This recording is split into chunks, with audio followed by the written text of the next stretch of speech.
Guys कैसे हैं आप सब लोग। आज मैं एक नई वीडियो लेके आपके पास आया हूँ। जैसे कि आपको पता ही है कि कोविड-19 पेंडेमिक चल रहा है और पूरे इंडिया में सब जगह बहुत ही ज़्यादा पेशेंट्स होते जा रहे हैं। सो सबसे पहले तो मैं कहूँगा कि आप लोग सब सेफ़ रहें, अपने घर पे रहें, मास्क का यूज़ करें ज़्यादा से ज़्यादा और सोशल डिस्टेंसिंग का बहुत ध्यान रखें। और आज मैं ये वीडियो जो लेके आया हूँ, ये बेसिकली उन लोगों के लिए है जो कोविड पेशेंट तो हैं ही, लेकिन लाइफ में जिनको ब्रीथ इन और ब्रीथ आउट की प्रॉब्लम सबसे ज़्यादा रहती है। और आप समझ ही गए होंगे, मैं आपको बताने वाला हूँ आज एस्थमेटिक पेशेंट्स के बारे में।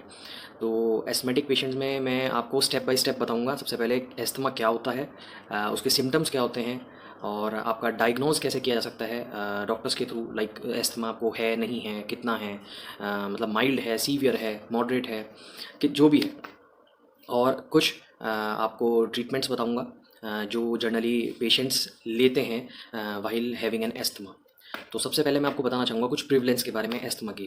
क्या आप लोगों को पता है कि इंडिया में 37.9 मिलियन जो पॉपुलेशन है वो एस्थमेटिक पेशेंट्स हैं और इनकी प्रिवलेंस 50% ज़्यादा बढ़ गई है। हर 10 साल में इसकी 50% ज़्यादा प्रिवलेंस बढ़ जाती है एस्थमा की पेशेंट्स में।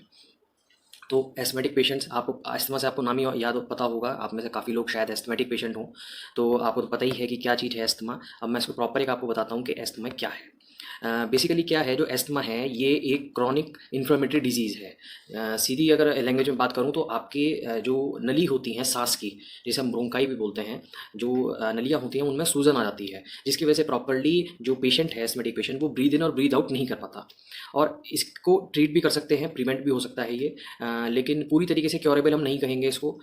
लेकिन ये है कि ये प्रिवेंट कर सकता है आगे और एस्थमा को बढ़ने से। अब बात करें इसके सिम्टम्स की, बहुत शॉर्ट में बताऊंगा मैं आपको, क्योंकि ज़्यादा बहुत ज़्यादा आपके लिए बर्डन हो जाएगा, नहीं तो एकदम से आप समझ नहीं पाएंगे क्या है। मैं बहुत सिंपल लैंग्वेज में बताऊंगा आपको। अब आते हैं इसके सिम्टम्स के ऊपर। अगर किसी को, इसके सिम्टम चार तरह के होते हैं। एक तो ब्रीथलेस, इसका मतलब ये है कि अगर सांस फूलता है, आपको बार बार सांस लेने में प्रॉब्लम आ रही है, तो एक तो ये इसका सिम्टम है कि आप एस्थमेटिक हैं। दूसरा वीजिंग, रात को अगर सोते समय आपने देखा होगा कई लोग जब सांस लेते हैं और छोड़ते हैं तो एक विसल, एक सीटी टाइप की आवाज़ आती है, तो उसको वीजिंग कहते हैं। तीसरा आता है हमारा चेस्ट टाइटनेस। अगर आपको यहाँ चेस्ट में, आपके छाती पे अगर आपको टाइटनेस लग रही है और थोड़ा सा भारीपन लग रहा है, तो that means it is also an symptom of asthmatic. और आपका बाकी जो हमारे और जो इसके सिम्टम्स हैं वो बेसिकली जो हैं वो ट्रिगर्स की वजह से होते हैं। कफ एक also is also a main symptom of this asthma. अब आप कहेंगे कि कोविड में भी ऐसे, तो हमें कोविड में जो पेशेंट्स हैं उनको भी कफ होता है। यस एग्जैक्टली, पर मैं उन पेशेंट्स की आज बात कर रहा हूँ जो ऑलरेडी एस्थमेटिक हैं। इनको सबसे ज़्यादा केयर की जरूरत है इस टाइम पे। तो ये हो गए सिम्टम्स। एस्थमा मैंने आपको बता दिया एक शॉर्ट में क्या होता है, सिम्टम्स मैंने आपको बता दिया। अब इसका मेन चीज़ आती है इसके डायग्नोसिस कैसे करते हैं। बेसिकली सबसे पहले अगर आप डॉक्टर्स के पास जाएंगे, जो लोग एस्थमेटिक हैं वो आपको पता ही होगा, डॉक्टर सबसे पहले आपकी हिस्ट्री पूछता है कि आपकी हिस्ट्री जो है वो आप मतलब पहले आपको कोई कोमॉर्बिडिटी तो नहीं है। कोमॉर्बिडिटी का मतलब एक से ज़्यादा कोई डिजीज़ बॉडी में, लाइक किसी को शुगर है या किसी को कोई और थायराइड है या कुछ और है, ये कोमॉर्बिडिटीज़ होती हैं। तो वो एक हिस्ट्री टेकिंग लेते हैं कि आपको पहले तो कभी कब प्रॉब्लम हुई है ये वाली, या आपकी कोई हेरिडिटी तो नहीं है फैमिली में। दूसरा, फिजिकल एग्जामिनेशन के थ्रू वो टेस्ट करते हैं। जैसे कि आपको स्टेथोस्कोप से टेस्ट करेंगे, या आपका फिजिकल एग्जामिनेशन में ये करेंगे कि भाई आपको थोड़ा वॉक करवा के दिखाएंगे कि आपको कितनी सांस कितने टाइम पे चढ़ रही है या क्या हो रहा है। ये कुछ ही हैं हिस्ट्री टेकिंग में। बेसिकली जो जैसे फिजिकल एक्टिविटीज़ आप कुछ कर रहे हैं वो पूछ सकते हैं आपसे कि आप मान लो स्टेयर्स चढ़ के जाते हैं तो आपको सांस तो नहीं चढ़ती। नाइट अवेकनिंग, एकदम से रात को सांस एकदम से रुकने की वजह से आप उठ तो नहीं जाते। और सीज़न चेंज होता है, सर्दी का मौसम आता है, गर्मी का आता है, इनमें आपको कोई प्रॉब्लम तो नहीं होती सांस लेने में। तो ये सब हिस्ट्री टेकिंग्स हैं। फिजिकल जो एग्जामिनेशन है वो इन्हीं चीज़ों के थ्रू लिया जा सकता है। और इसके बाद है मेजरमेंट लंग फंक्शन का। आपके आपके फंक्शंस जो लंग्स, बेसिकली ये लंग एक ऐसा पार्ट होते हैं जिसकी वजह से प्रॉपर इजीली हम लोग सांस ले पा रहे हैं। अगर ये दोनों लंग्स हेल्दी हैं it is well and good, अगर नहीं है तो इसका मतलब ये है कि कुछ ना कुछ इसमें एस्थमेटिक सिम्टम्स हैं।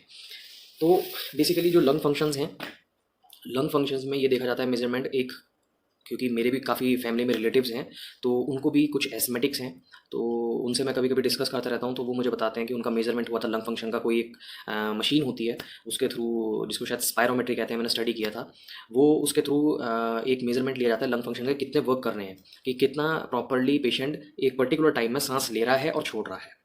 तो इसके थ्रू एक लंग फंक्शन ये टेस्ट किया जाता है, जिसकी वजह से ये पता चलता है प्रॉपरली कि भाई आपका कितना आप बेसिकली आप सांस ले पा रहे हैं। अब बेसिकली मैं एक बात बताना चाहूँगा कि जैसे ये सब चीज़ प्रोसेस हो जाती है डॉक्टर के थ्रू, वो आपको जनरली रिकमेंड, आपको पता ही है ट्रीटमेंट विद एस्थमा का जनरली इन्हेलर्स चलते हैं। इन्हेलर्स अगर आप देखा जाए तो आजकल हमारी सोसाइटी में एक नई चीज़ है कि एक स्टिग्मा है कि हमें इन्हेलर्स यूज़ नहीं करने हैं। लेकिन जैसे कि क्योंकि मैं खुद एस्थमेटिक नहीं हूँ, लेकिन जैसे मैंने स्टडी किया और मैं अपने रिलेटिव्स को भी देखता हूँ, तो मैं उनको और मोटिवेट करता हूँ। जब मुझे पता चला कि एस्थमेटिक पेशेंट्स को इन्हेलर्स की रिक्वायरमेंट होती है, तो मैंने कई बार देखा पेशेंट को, हमारे कुछ रिलेटिव्स भी हैं, वो भी ये कहते हैं कि भाई इसकी तो आदत पड़ जाएगी हमें, जबकि ऐसा कुछ नहीं है। मैंने काफ़ी स्टडी पढ़ी है, मैंने मतलब नेट पे सर्च किया है, देखा है, काफ़ी एग्जांपल्स पढ़े हैं, तो ऐसा कुछ नहीं है। जो भी लोग पेशेंट्स इनहेलर्स ले रहे हैं, उसके सबसे पहली बात, काफ़ी सारी एडवांटेजेस हैं जो मैं आपको बताना चाहता हूँ ओरल के मुकाबले। ओरल टैबलेट से अच्छा डॉक्टर इनहेलर्स क्यों प्रेफर करते हैं? वो जनरली इसलिए करते हैं कि एक तो लेस साइड इफेक्ट्स होते हैं, पहली बात ये। दूसरा, लार्ज डोज होती है ओरल में, और जो इनहेलर्स होते हैं उनमें बहुत लेस डोज में वो अपना वर्क करना स्टार्ट कर देता है। तीसरा, ईजी टू टेक मेडिसिन है, आप इजीली कभी भी कहीं पे भी कैसे भी आप इनहेलर्स कहीं पे भी यूज़ कर सकते हैं, बहुत कन्वीनियंट कर दिया है। आपको पता ही है, अगर आप मैं पर्टिकुलरली कोई फार्मा कंपनी या कुछ ऐसा नाम नहीं लूँगा, क्योंकि मैं कोई ऐसा प्रमोशन नहीं कर रहा हूँ, कुछ नहीं कर रहा हूँ, लेकिन अगर आप जनरली आप सर्च करेंगे, क्योंकि मैंने भी किया था, तो कई फार्मास्यूटिकल्स हमारी इंडिया की ऐसी हैं जो बॉर्न ही एस्थमेटिक पेशेंट्स के लिए हुई है, जो रेस्पिरेटरी डिजीज पेशेंट्स को है। तो मैं कुछ मार्केट से लाया था इनहेलर्स आप लोगों के लिए, सिर्फ आपको सिर्फ डेमोन्स्ट्रेट करने के लिए। वैसे सब चीज़ अवेलेबल है, लेकिन ये है कि आपको थोड़ा एक आइडिया हो जाएगा। तो आप मुझे एक सेकंड दीजिए। सबसे पहले मैं आपको दिखाना चाहूँगा ये दिस इनहेलर, ये हमारा इनहेलर है। बेसिकली ये हमारे नॉर्मल इनहेलर्स हैं जो सब पेशेंट्स जनरली प्रेफर करते हैं। इनमें कुछ नहीं करना होता पेशेंट को, जस्ट इसको ओपन, सबसे पहले बताते हैं कि इसको शेक करना होता है, क्योंकि मैंने भी सब चीज़ देखी है, समझी है, मेरे रिलेटिव्स लेते हैं, तो मैं उनको जज कर रहा था, देख रहा था उनको, तो मैंने भी इसी तरीके से मैंने उनको जज करके देखा। तो वो पहले इसको शेक करते हैं, कुछ नहीं करना होता, एंड जस्ट कुछ नहीं करना, इसको माउथ में रख के and just press the button 1 time और 2 पफ्स, जो भी आपके डॉक्टर प्रेफर करते हैं। जैसे कि मैं आपको एक लेके दिखाऊंगा, दिस मुंह में रखा इसको and just press the button, that's it. सांस लेके होल्ड करके प्रेस करके धीरे धीरे नाक से छोड़ना है। ये है हमारा इनहेलर्स का फर्स्ट स्टेप, बेसिकली जो नॉर्मल ये वाले इनहेलर्स यूज़ करते हैं। टाइम टू टाइम जो फार्मास्यूटिकल कंपनीज़ हैं वो अपग्रेड करती रहती हैं हमने डिवाइस, जैसे कि आप देख सकते हैं इसके अंदर ऑलरेडी इनबिल्ट ड्रग होता है, मेडिसिन होती है, जो अलग अलग डॉक्टर्स प्रिस्क्राइब करते हैं according to the symptoms of asthmatic patient. इसके बाद मैं आपको बताना चाहूँगा कि एक हमारा आता है ये वाला इनहेलर, ये भी मेरा एक रिलेटिव यूज़ कर रहे हैं। बेसिकली ये जो इनहेलर है, ये वाला सबसे बिल्कुल डिफरेंट है, क्योंकि जब मैंने अपने रिलेटिव को देखा ये लेते हुए, तो मैंने कहा ये क्या चीज़ है, तो उन्होंने कहा कि ये एक न्यू चीज़ अपग्रेड की है फार्मा कंपनीज़ ने, जिससे कि पेशेंट को जो प्रेस, मैंने आपको पहले बताया, प्रेस करना होता है और सांस उसके साथ अकॉर्डिंगली लेनी पड़ती है। इसमें ऐसा कुछ नहीं है, इसमें बस जैसे कुछ नहीं करना है, इसको ओपन करना है, सांस के साथ अंदर लेना है और क्लोज डाउन करना है। तो ये कुछ ऐसी चीज़ें हैं जो कि ईजी बनाती हैं थोड़ा सा पेशेंट को मेडिसिन लेने में। तो जैसे मैं आपको ये करके दिखाता हूँ, जैसे ये ओपन किया, क्योंकि मैं इसमें एक बात और बताना चाहूँगा, जो भी मैं आपको ये दिखा रहा हूँ इनहेलर्स, ये मैं फिर कहना चाह रहा हूँ कि मैं कोई भी कंपनी का, कोई भी ब्रांड का कोई भी प्रमोशन नहीं कर रहा हूँ, मैं सिर्फ आपके एक नॉलेज के लिए बता रहा हूँ कि इस तरीके से मार्केट में अवेलेबल्स हैं। डॉक्टर जिस हिसाब से आपको प्रिस्क्राइब करे आप ज़रूर वही लीजिए। तो ये है, बस ये खोलना है, माउथ के साथ अंदर लेना है, सांस के साथ ही अंदर जाएगा और ये क्लोज हो जाएगा। मुझे बहुत इंटरेस्टिंग लगा ये उसके मुकाबले, और बाकी जनरली वो भी काफ़ी पेशेंट्स लेते हैं। तो ये है, और मेरे ख्याल से इसके अंदर पीछे डोज भी दे रखी है, 120 डोजेज इसमें लिखी हुई है। तो ये भी एक अच्छी चीज़ है फार्मा कंपनी से निकाली है कि पेशेंट को पता चल सके कितनी उसने अंदर मेडिसिन ली है। अब आपको मैं बताना चाहूँगा कि कुछ ये तो हमारे हो गए नॉर्मल इनहेलर्स, जिसमें इनबिल्ट आपकी मेडिसिन होती है, आपको इनहेल करना पड़ता है। अब कुछ मैंने मार्केट में भी देखा है, और कुछ मैं जैसे आपको बता रहा हूँ मेरे रिलेटिव भी यूज़ कर रहे हैं, तो वो ये देख रहे हैं कि उसमें कुछ कैप्सूल्स भी करते हैं डॉक्टर्स। तो उन कैप्सूल्स के लिए बेसिकली एक मशीन टाइप होती है, मैं जैसे आपको दिखाना चाहूँगा, ये वाली मशीन होती है। इसमें मशीन में कुछ नहीं करना, बस जस्ट पेशेंट को, जैसे मैंने पूछा अपने रिलेटिव से, उन्होंने बताया इस मशीन को खोलना है, इसके अंदर कैप्सूल डालना होता है और क्लोज करना होता है और इसको इनहेल करना होता है, बस, और कुछ नहीं करना होता। तो ये कुछ डिवाइसेस हैं, ये कुछ चीज़ें हैं जो एस्थमेटिक पेशेंट्स को जनरली डॉक्टर्स प्रिस्क्राइब करते हैं। तो बेसिकली एस्थमेटिक पेशेंट को जनरली हम ट्रीट जो है वो स्टीरॉइड्स, कॉर्टिकोस्टीरॉइड्स होते हैं इनहेलेशन में, उनके थ्रू डॉक्टर्स प्रिस्क्राइब करते हैं, जिसकी वजह से उनको रिलीफ मिलता है। और मैं आपको एक बात बताना चाहूँगा, क्योंकि मैं ज़्यादा समय आप लोगों को लेना नहीं चाहूँगा। बेसिकली क्या है कि जो ये स्टिग्मा है एक सोसाइटी में कि इनहेलर्स मत लीजिए या इसकी आदत पड़ जाएगी, तो मैं मानता हूँ ऐसा कुछ नहीं है। इट्सेल्फ मैं एक एस्थमेटिक पेशेंट नहीं हूँ, तब भी मैं आपको ये कह रहा हूँ कि जो भी एस्थमेटिक पेशेंट हैं, नहीं हैं या जिनको सिम्पटम्स लग रहे हैं, डॉक्टर्स के पास जाएँगे, बिल्कुल मत डरिए इन्हेलर्स से। जब मैंने इसके बारे में एक इंटरनेट पे थोड़ा इन्फॉर्मेशन गेन करी, तो मुझे भी ऐसा रियलाइज़ हुआ और मैंने देखा कि मैंने कहा इसमें ऐसा कोई ऐसा सच कुछ नहीं है। कोई आदत नहीं पड़ती है, कुछ नहीं है, आपके बेटरमेंट के लिए ही है आपका। और कई बार मैंने देखा है कि जो पेशेंट्स हैं, ईज़िली कहीं पे भी आप इसको पॉकेट में रख लीजिए, कहीं बैग में रख लीजिए, कहीं भी जा रहे हैं, कहीं भी यूज़ कर सकते हैं। और सही बताऊँ, जो ये स्टिग्मा है ये हम लोगों को दिमाग से निकालना पड़ेगा। और क्योंकि अगर हमें एस्थमेटिक पेशेंट्स जो हैं, अगर उनको ट्रीट इस डिज़ीज़ को अच्छी तरीके से करना है, क्योंकि अगर ये सीवियर केस में पहुंच जाता है तो ये पेशेंट को बहुत परेशान करता है। आप खुद ही सोच के देखिए, अगर आप सांस ले रहे हैं और छोड़ नहीं पा रहे हैं या छोड़ने कुछ दोनों में से कुछ नहीं कर पा रहे हैं, तो आपको कितना मुश्किल हो जाए। और बेसिकली बस यही कहना चाह रहा था कि जो हमारे इन्हेलर्स हैं उनको ज़रूर यूज़ कीजिए, अगर डॉक्टर जो कह रहा है उसको ज़रूर कीजिए, क्योंकि डॉक्टर्स कभी भी गलत नहीं बताएंगे आपको।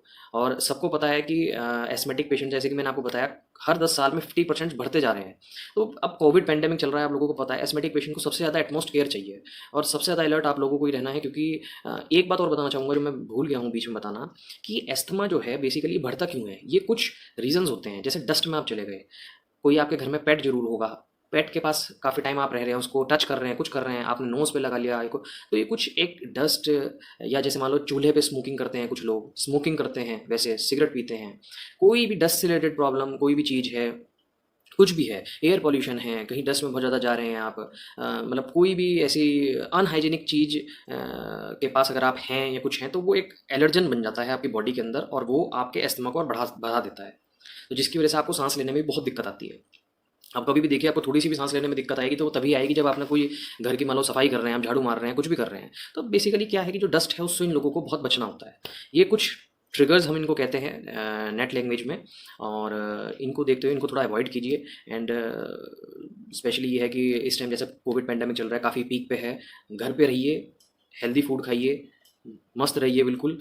और बस यही कहूँगा, अपनी प्रॉपर टेकिंग मेडिसिन अपनी प्रॉपर लेते रहिए, स्पेशली एस्थमेटिक और जिनको ब्रीदिंग प्रॉब्लम है। और अपनी फैमिली का ध्यान रखिए। सो अगर आपको रियली में ये वीडियो आपको अच्छी लगी हो और आपको कुछ यूज़फुल लगी हो, तो प्लीज़ इसको लाइक एंड शेयर जरूर कर दीजिएगा। एंड सब्सक्राइब, मोस्टली सब्सक्राइब जरूर कर लीजिएगा, क्योंकि मैंने लास्ट वीडियो में भी आपको बताया था, अगर आप कुछ मेरे को सपोर्ट करेंगे तो मैं आपको भी आगे आगे नए नए टॉपिक्स पे एक आपके लिए वीडियो लेता आऊँगा।